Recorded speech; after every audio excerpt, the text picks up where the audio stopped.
What did you make of both Prince's condemnation of the BBC following on from the revelations of the Dyson report?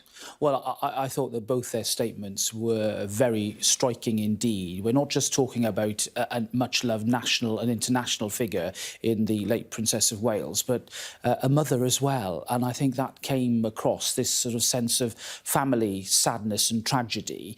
And when you think about it, you know, if it was any family, the sort of behaviour that has been evidenced in this damning report raises some very serious questions indeed, sadly for the BBC. Does the BBC need a complete overhaul now?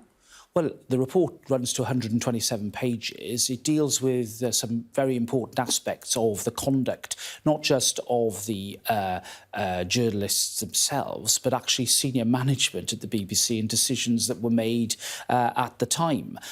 Clearly, it's going to need some careful consideration, and the government will do that soberly and calmly to see what, if anything, needs to be done to improve governance at the BBC.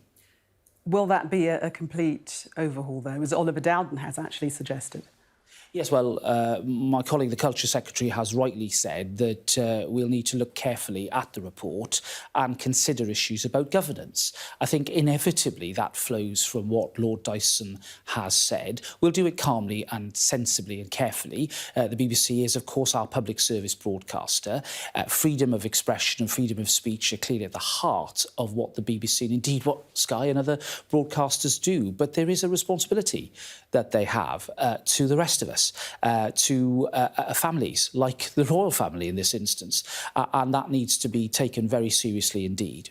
Prince Harry went so far as to say that interview contributed to taking Diana's life. Would you agree with that assessment? Well, I think it's difficult for me as an observer to start to comment about what happened inside the royal family. I remember the interview very well, as I'm sure you do. It was quite a moment in the life of our country, and indeed it made international headlines as well. And, you know, the statement that he made, indeed that the Duke of Cambridge made, you get in those statements, you get that sense of personal loss and personal tragedy that cannot be ignored. You alluded to the point before that this wasn't just a rogue reporter. This is talking about the leadership at the BBC that needs to be looked at. Well, yes, when you start combing through the Dyson report and indeed looking at the summary, that is its focus about what senior leadership failed to do and what they did wrong when it came to the assessment of the behaviour of the team involved in the events that led up to the Princess of Wales agreeing to give what became an historic interview.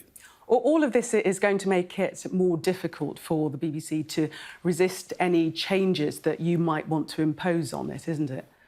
Well, look, I think that we all need to look at this soberly and calmly. Clearly, the report is damning.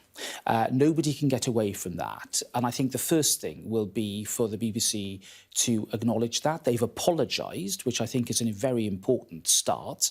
But clearly, all of us, bearing in mind... That's after the event, though, isn't it? Well, many years after the event. And their own investigation, which was described as woeful. Yeah, and I think that is right. I think an apology is a start, but I don't think it's the end of it, which is why all of us, looking at its governance, looking at the way it operates, need to do that in order to make sure that this sort of behaviour, this sort of thing, doesn't happen again.